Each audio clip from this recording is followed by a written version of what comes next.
আচ্ছা, এই যে সুন্দর আকাশ, যা দেখে আমাদের হৃদয় আনন্দে আপ্লুত হয়, এই যে পৃথিবী, যার বুকে আমরা, যে মাতার বুকে আমরা জীবন ধারণ করে আছি, এই যে বায়ু,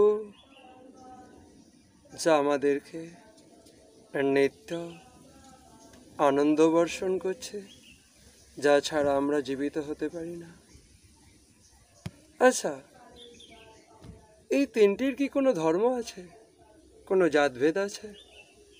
আকাশ তা সমগ্র বিশ্ব জুড়ে রয়েছে, এই পৃথিবী সমগ্র বিশ্ব জুড়ে রয়েছে, এই বায়ু সমগ্র বিশ্ব জুড়ে রয়েছে।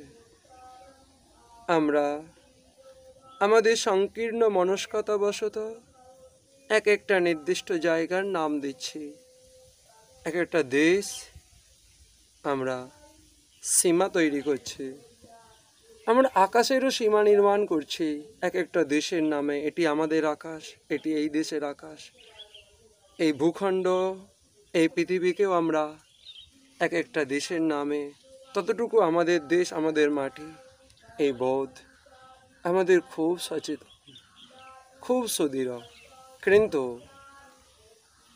এই সমগ্রগুলো যার দেয়া, তার বোধ, তার চেতনা আমাদের কতটুকু দৃঢ় হয়েছে?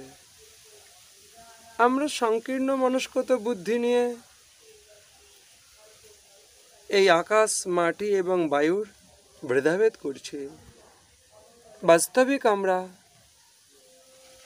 তাঁরই সন্তান, তাঁরই পাঠানো সম্পদ। আমরা সম্পদ এই জন্যই, আমাদের কাজ হলো আমাদের প্রভুর নাম ভজন সাধনার মধ্য দিয়ে এই মানব জীবনকে সংকীর্ণ মনস্কতা মুক্ত করা।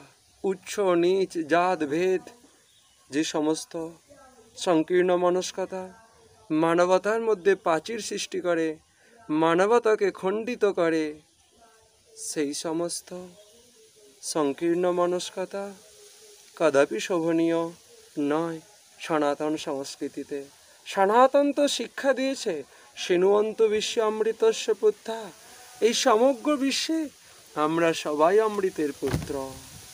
সনাতনে কথা বলা সহজ, আর সনাতনকে জীবনে ধারণ করে সেই রূপ আচরণ করা মানবের সংখ্যা খুবই কম। কে বলতে পারে আমরা সবাই সেই পরমাত্মার সন্তান? আমাদের মধ্যে কোনো উচ্চ নেই, জাতভেদ নেই, আমরা সবাই এক। আমাদের সনাতন তো সেটাই শিক্ষা দেয়, সর্বং খলু ইদং ব্রহ্ম। এখানে প্রতিটা জীবই ভগবানের অংশ, সবই তারই স্বরূপ। তাহলে চিন্তা করে দেখুন, গীতাও তাই কথা বলছে, মমই বংশ জীবলোকে জীবভূত সনাতন। প্রতিটা জীবই আমার সনাতন অংশ। তাহলে বন্ধু, এত উচ্চ নিচ ভেদবাদ, জাত ভেদ, দেশ ভেদ, স্থান ভেদ, কাল ভেদ প্রয়োজনীয় তো রয়েছে। কারণ এটা যদি না থাকতো তাহলে মানব সমাজ আরো উচ্ছৃঙ্খল হয়ে যেত।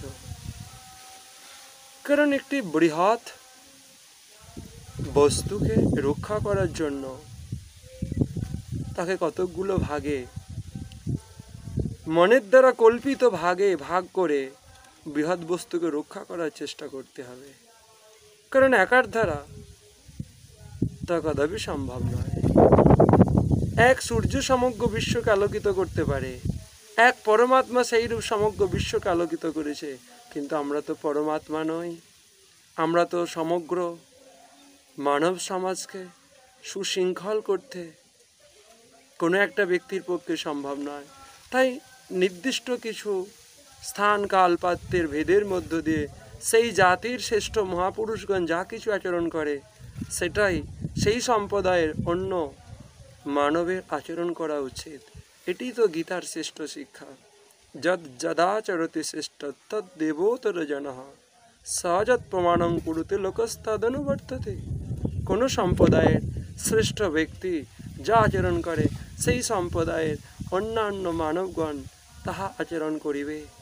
তাই এই যে স্থান কাল দেশ পাত্রের ভেদ এই মানব জীবনকে সেই অখণ্ড সত্তায় পৌঁছে দেওয়ার জন্য ধর্ম অর্থাৎ সনাতন, সনাতন যার কোনো ক্ষয় নেই, কোনো ব্যয় নেই, যা নিত্য, যা শাশ্বত, যা সনাতন। সেটা কি? সেটা আত্মা। এই সংসারের প্রতিটা বস্তুই পরিবর্তনশীল।